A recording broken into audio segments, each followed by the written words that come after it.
And the third, because you have to manage this in a much more complex way, daily medication, exercise, good food, and so on, you can't do it alone. No insurance company can do it.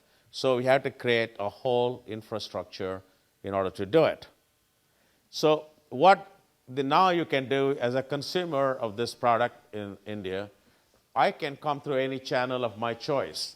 I can come through a clinic, I can come through cell phone or a PC or a branch of a bank, and then call and say, hey, this is my ID, I want to know how am I doing. And they can give you feedback on how you're doing, but they also put an ecosystem together, 2 pharma companies which produce insulin, monitoring companies, Nicholas and J&J, which is a global company, diagnostic clinics where they can go and test themselves, and instead of just telling them you can go take a walk, if you're lucky, you take a walk. If you're not so lucky, you go to the gym. And then the next is to build a network of all hospitals so that you can take this card, and wherever you are in any part of India, you go there and they can test you. Once you give the card, they will have access to all the information you have. Now, what is the benefit of this? If you're a diabetic, what does it do for you? Huh? First is it allows you to lead a healthier life than you normally would. Right? If your insurance premium goes up suddenly to twice what it was, what's going to happen in your family? You think your children and your wife is going to get on your case? They're likely to. So anyway, it provides you that. What else can you do because of this? You get comfort of being treated if there is any crisis anywhere in the country. And the next challenge is to go to rural access. And one of the things we're working on, which is not there yet, now they have to go to the clinic to get tested, is to have a watch which will automatically monitor your blood sugar, remotely send the information up, and then you'll be able to get back and say, you better take care of your health, and you're eating too much chocolate cake. So we can change the insurance industry from what you call class of customers with actuarial data to real behavioral data. You can do pricing based on segment, 45-year-olds, to pricing based on compliance. You still need to protect people from disasters, kidney dialysis and whatever else. But more importantly, you become a friend who provides healthcare support rather than just say, when you really get into real trouble, we'll be there. And customers are on their own. Here, customers are not on their own. You're a partner with the customer, helping them to improve their health. In other words, we start from the top, that's our legacy. We go to the bottom, which is where the world is going. One consumer, they choose how they want to interact with the firm, and the firm activates a whole range of suppliers. In this case, I want to get an ambulance. Next case, I don't have to get an ambulance. Now, let me stop here. Does this make any sense to you? Is it reasonable? I took an insurance industry just because there are a lot of insurance companies and banks in Netherlands. I can't only be talking about milk all the time, right? That was the morning session. I talked about Amul. Now there's an insurance company. And does this make sense to you folks? If you're in a different business, will the same change take place in your business?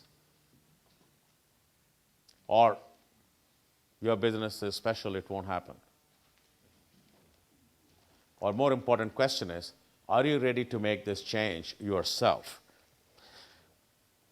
Because the reason for doing it is, we can look at the changing models of innovation.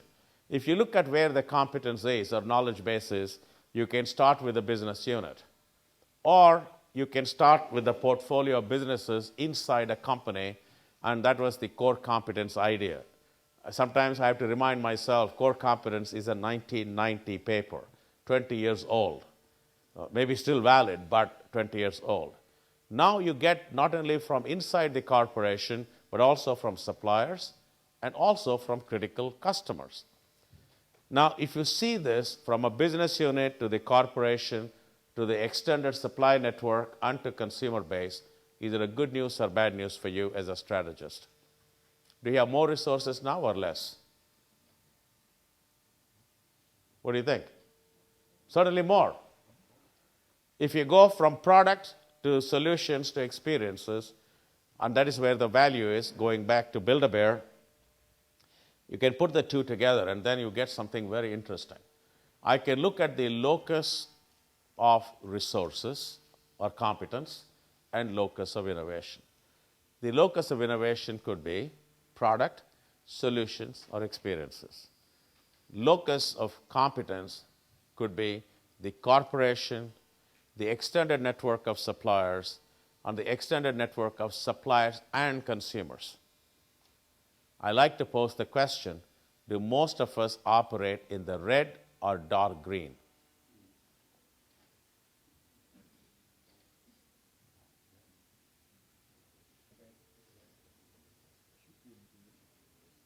No, that's not the question. Where should we be is a different question.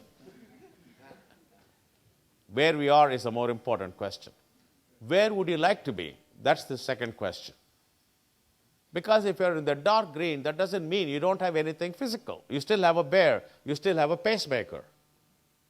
You still have a car. That is not the problem. But what you monetize is not the pacemaker, but the experience. What you monetize is not the bear, physical product, but the experience of co-creating that bear. Does that make sense? If you're in the dark green, can your product ever become a commodity? Because experiences are never a commodity. Experiences, by definition, are unique, and therefore it can never be a commodity. Would you like to be in a business model where what you produce is never a commodity? Yes? Now, in other words, that is the real opportunity that we have. But in order to do it, it's not investment capacity, it's talent, it's new business models, collaboration, under shared standards and platforms. So if n equal to 1 and r equal to g is the increase in the number of activities and players, you have to orchestrate the whole system. Therefore, understanding and managing the tensions across multiple players becomes quite important.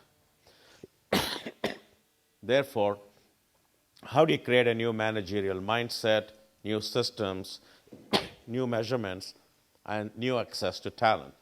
That, I think, is the challenge all of us face. So I would argue, at one level, if you want to change the managerial mindset and work with the global teams, you must make your values extremely visible. We had this argument in the morning or at lunch. Can you have two different approaches? I think one of you called it colonial mindset. And I didn't have to wait to give my answer. You must have very strong values if you want to operate here. And you must make it very explicit. Skills, training, performance. So in other words, the social architecture of the company is as important as the technical architecture. How do you get very flexible, resilient processes and focused analytics? How do you take a database of 100 million consumers and find that one person at the appropriate time who is not complying with the lifestyle? That means we need to spend a lot of time building extremely complex, sophisticated mathematical models in order to do it. So modeling, analytics, and business processes and IT architecture become fundamental, right?